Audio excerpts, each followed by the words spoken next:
Hi, thanks for joining me. This is the Better Podcast, and today I get to speak to an East Auckland real estate powerhouse. Lawrence Liew, really experienced salesperson. He's built an epic team, has a really high profile in his area, and other people look at his business and want to emulate it. Today he shares some of his secrets for building an effective team, how he leads, how he's thinking about his future in real estate, and we also talk about dancing. Enjoy. Today it is my absolute pleasure to welcome Lawrence Liew to the Better Podcast. Thank you so much for joining me. Pleasure.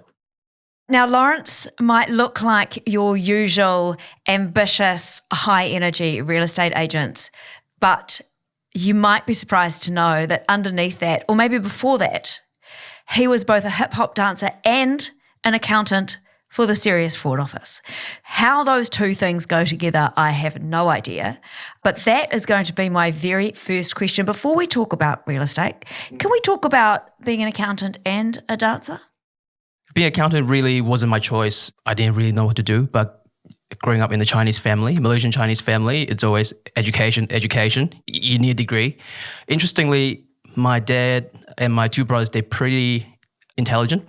When I say intelligent, the A students, scholarships. My eldest brother's got a PhD in something which I never understand. He's in America now, so the kind of intelligence. So I struggle at school, and then my dad said, "Hey, get a degree," and I thought, okay, I can get into engineering. Commerce looks like the easiest choice. So that's how I became an accountant. Hated it. That's why I'm in real estate.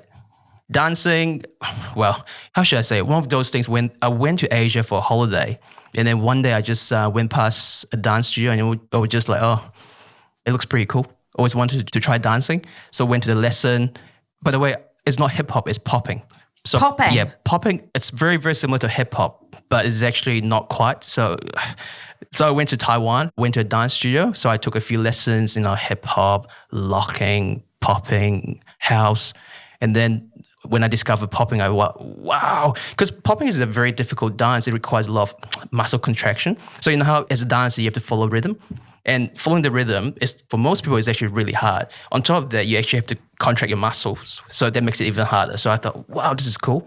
So I just started. Back then, there wasn't really much YouTube. So I had to learn. I have to go find teachers. Anyway, that's the story. I don't dance that much anymore. Do you know what that sounds like, though? That sounds like somebody who, when you do find something that you like, it's not accounting. Yeah. It's popping. You're prepared to do what it takes and go where you need to go in order to get good at it. Yeah, I was obsessed. At one stage, I seriously was considering doing full-time. My best friend, his name is Mike. He's also in sales. He's in telco.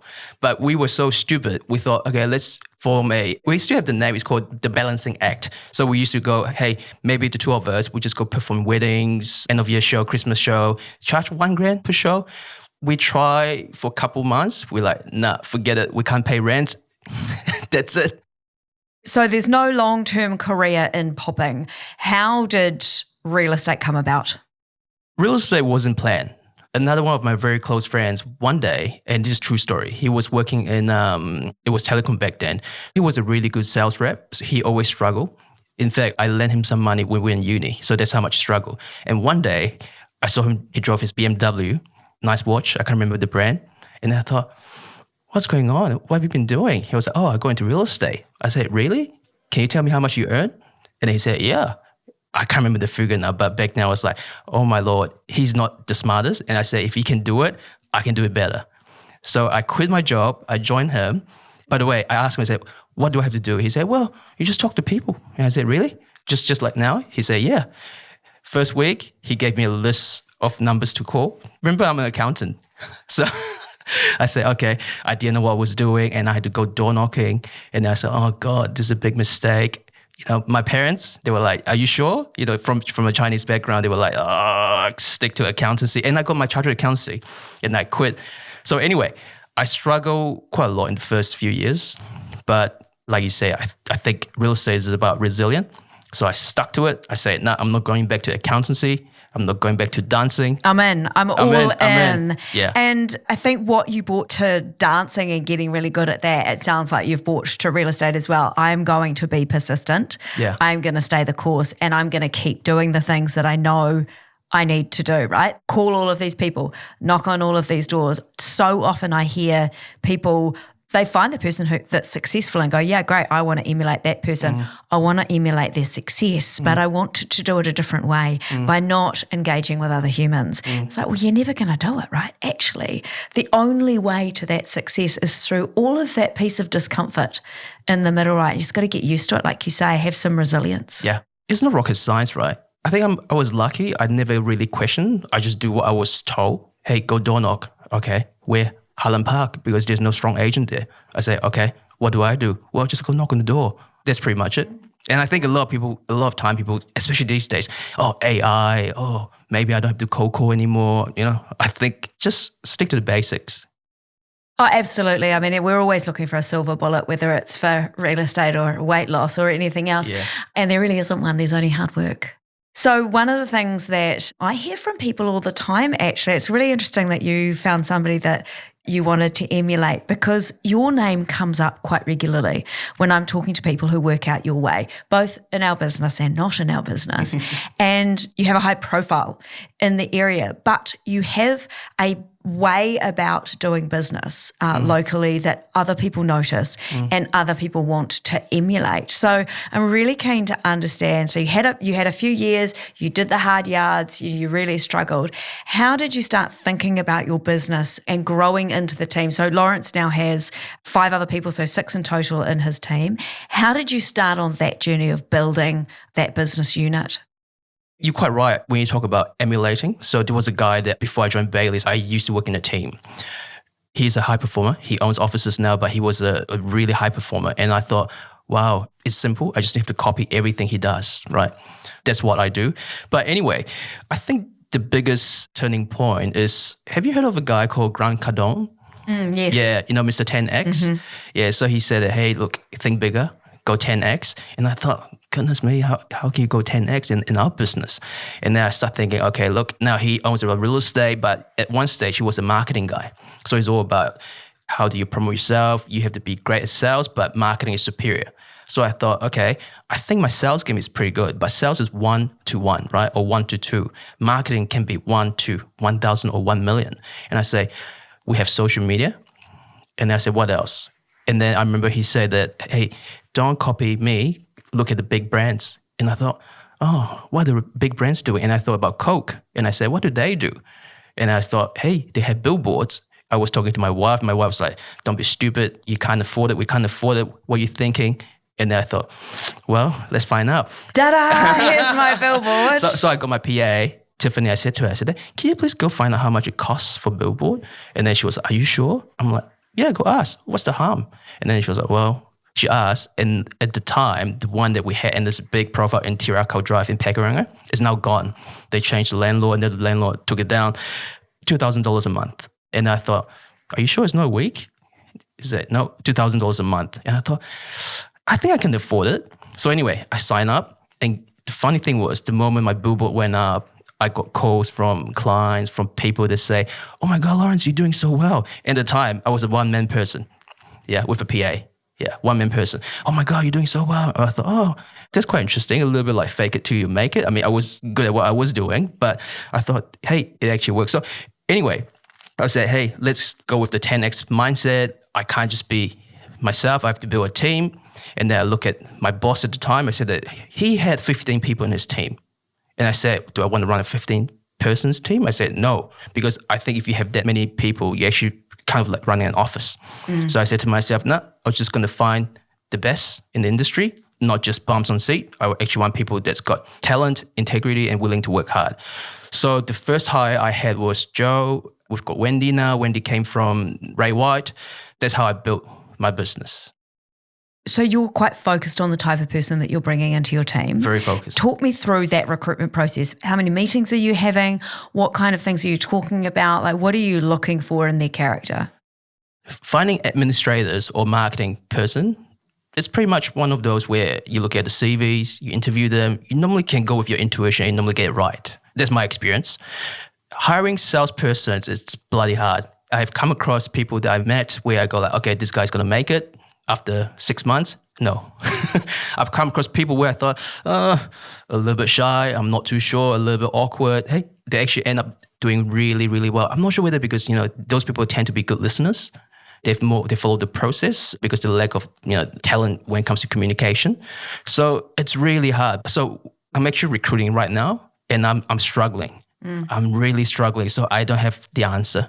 It's so interesting, right? I think that this is one of those things about real estate that there's this mix of kind of technical skill, your ability to negotiate and your sales skills and having the, learning all of the conversations that you're going to have and, and then all of the legalities that you have to know about, all of that sort of stuff that is the work of the real estate professional. Yeah.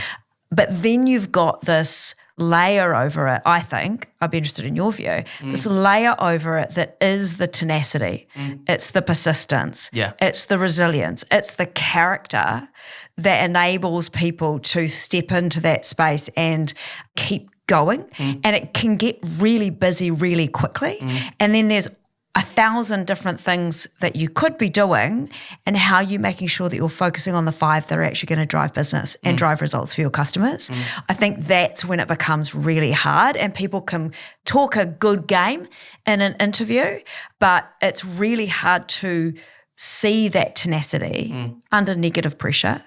And then also I think it's that when you're hiring somebody who's a marketer, you can see the skill set on the page and they're looking essentially for a job. And so they'll be there and they'll do that work. But for a salesperson, it's like, actually, I need you to go and engage with humans. How do you see how they're going to engage with a whole lot of different humans in an interview situation? I think it's tough. It's tough. But what am I looking for when it comes to hiring a salesperson? People always say, I think hard work is overrated. I'm not saying it's not important. I think what's underrated is actually talent. My view is I think it's just like sports. I really look for, firstly, talent. Secondly, hard work. When I say hard work, is a lifestyle. And thirdly, I think integrity. You need someone that goes, hey, you know what? If I do this, I'm going to get commission, but the consequence long-term wise is not going to be great. Let's not do it. That's why I call having that 3 key attributes. That's what I look for. That gives you longevity. I mean, this is your name that they're carrying as well, right, as part of your team. And that gives you longevity. It doesn't take much to lose trust of people. And, you might do a deal with this one person once, but boy, they know lots of people. I think you're spot on. And the fact that you're prepared to wait for the right person as well, rather than, oh God, I'm so busy, let's just take the next warm body. That is part of the reason why you've been successful, part of the reason why I think people probably look at your business and go, how do I emulate that? Choose your team members carefully. One important thing is pay them well. Seriously, how many people I talk to actually say it's not about money? I think firstly it's about money, then it's about other things. That's the way how I look at people that work with me. That's the most important part. Talk to me about how you lead the team. How do you keep the team focused? I believe in leading by example. When I say example, my team members, they're pretty mature right now where I actually don't have to wake up 5 a.m. and be in the office at 7. Leading by example, I just know what I meant. I think leading by example is, hey, there's a tough conversation that needs to be had. I'm not going to get Joe to do it. I'll do it, right? Sometimes I put up directional signs, believe it or not. The previous person that I worked for, he never put up directional signs. And I thought, if you want your team members to actually respect you and actually think that you're not slacking off, like you just going to have to show that. I think that's important. Let's talk a bit about your profile because, obviously you're putting out quite a lot of directional signs when you have a business the size of yours. But there's a lot else that you have done. You talked about billboards, but how else have you built your profile? What did that look like in the beginning for you? And how do you maintain that now? We actually have quite a good system now from social media, as you know, right? The Facebook, the Instagram. I think those are important, but I think you'd be surprised how many leads we get from just flyer drops. Flyer drop still works. Whether people like it or not, it still works. Do you mean property flyers or promo flyers? Promo flyers. Yeah, promo flyers. I can't tell you how much we spend a year, but we spend a lot. Every week when I sit down and catch up with Tiffany and Nicole, we talk about flyers. Hey, what can we design? What can we do? We actually got high school students and uni students that we hire on a contract basis where they deliver flyers for us. We call them minions. We probably have about 7 of them. Profile is everything. I want to be seen everywhere. So it can be from the flyer drops, it can be from billboards, it can be from the barbecue that we do on a yearly basis, directionals, everything. We actually have our own websites as well. We're very active on LinkedIn. It's interesting when I look at our commercial real estate colleagues, they're very strong on LinkedIn, but they're probably a little bit weak on Instagram and Facebook, right? But if you look at the residential agents, it's the other way around. They go on Facebook, they go on Instagram, but they kind of ignore LinkedIn. So that's another channel. Do you have a philosophy for who you are in those channels or the kind of message that you are sending through each of them? No, because I don't know. I just think they have to be authentic. So you just show up as yourself? I just show up as myself. I try to. I mean, people say, oh, be yourself, but sometimes you can't really be yourself, right? There's some things I like to say, but I don't say on social media. I mean, same as you, but I try to be as authentic as possible. The feedback I normally get from clients are, hey, you're just like what we see on social media. I think that's a compliment, I guess. 100% that is a compliment. The fact that they show up to an open home and you look like the photos they've seen of you is like, tick number one, right? You don't look younger and thinner and more tanned. Yes. But I think actually being authentic in the world today is so powerful. Yes. Because people don't expect you to be this perfect human, but they expect your profile online to match the person that they meet. And if they're saying that to you, then, high five, you're winning that game. If you follow me on social media, you see that sometimes I take a photo with my soul sign. You'd be amazed how many arguments we actually have between me and my wife when it comes to taking photos. I just say, yep, 3, 2, 1, okay, go. She's like, oh, no, that's not your good side. I love it. Really? Okay, let's do it again. Yeah, just freaking do it. So anyway, I think being authentic is actually very important. If you ask me, I think people overthink too much when it comes to posting online. Is this my good side? Did I look a little bit too fat, or I didn't say the right word? I think just do it. Just be authentic. Get it done. You do a lot of video as well. I hate it. I used to, but now I try to delegate, but I think I should be doing more. I think it's one of those things that people are afraid to be bad at when they first start. But like any skill, you have to be comfortable really sucking at something for a little while until you get good at it. Yeah. I think about any skill that I've learned. It really takes time to learn how to do it better and get better. It doesn't matter what it is. And video is the same. And I say, just start. Do a few shit ones. It doesn't matter. So what's your focus from here? What do you think in terms of your team growth and your profile and the work that you do in the community? What are you thinking about next? We are very ambitious as a team. We like to be Bayleys number 1. And I'm not, we live in a country where, don't tell people how ambitious you are. When I first joined Bayleys, I said to them, hey, hopefully one day I'll be number 1, and that's where I'm aiming for. Whether I get there or not is a different story, right? But I'll aim for it. If you're going to aim for something, you might as well aim for the star. So that's my philosophy. So we're going to grow GCI. That's why I'm recruiting. I want to find not another me, right? I want to find another person where can release my capacity, because I think what I'm really great at is really getting the business and closing the deals. Someone that's, am I looking for another Joe, another Wendy? Possibly, but let's see. That's my focus, really. I want that person. Now, one last thing, what me and my team are looking at right now, on top of growing our business, is actually technology. We are in such an interesting time in the history, right? Look at AI. I know it's an overused word, but hey. It's changing everything, right? And it will make us more effective. Yeah. It will release some of that capacity for you. Yeah. And, I think that embracing it for the positive benefits is really important. You're really active in the community in East Auckland. Talk a little bit about the work that you do and the way in which you support the community. As a team, we do a lot of sponsorships. We do the yearly barbecue. And when people say, why do you do it so much? I always say that, look, I'm not a charity, but I believe the reason why we have the success that we have is because of the community, right? So it's giving back. And we, from time to time, I get asked, hey, you spend so much on the event. How much lead did you get? I said, I don't even know. How much return do you get? What's the ROI? I said, I have no idea. That's not the reason why I do it. And if that's the reason why you do it, you shouldn't be in real estate. That's my view. But we do get profile. I'm not stupid. I do it because of, first and foremost, to thank the community. And I think secondly is, hey, it's profile. It's a win-win. Let's close off on dance. Tell me about the role that dance plays in your life now. I don't dance as much, but hey, when the good music come up, I do. That was a little bit embarrassing. I think it was the end of last year in the Christmas party. We were at headquarters. They've got a table like this. I was surprised they let you go on the table and dance. I was a little bit tipsy and it was fun. People clap and, that felt good. But would I go back to dance again? No. Bear in mind, I still love the dance. I don't dance as much. I don't go lessons. I don't teach anymore, but I'm one of the sponsors of Neverland Dance Studios. The thing about dancers, it's so sad to see, right? New Zealand, we've got so much talent. And I can say it because I was a part of it, so much talent. But you know what? It's just like everything else. They go to Australia. Talent goes to Australia, which is annoying, or America. So I always say that, hey, when I am capable financially, hopefully every little things I do can help retain talent.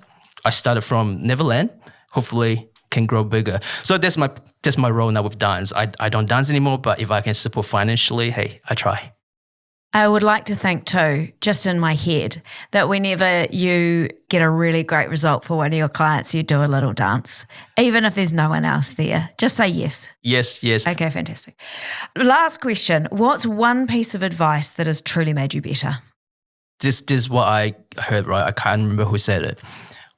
Don't over-celebrate when you're winning.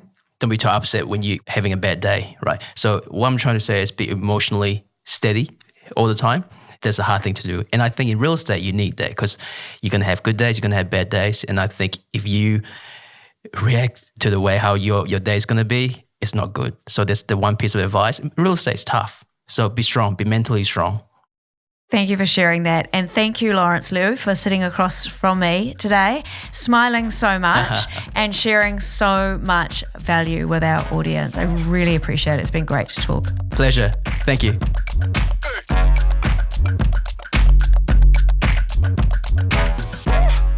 Thanks for getting all the way to the end of the Better Podcast with me, Jen Beard, and Bayleys. If you know someone who could get value out of this conversation, please share it. And don't forget to like and subscribe to the podcast wherever you listen to us. See you next time.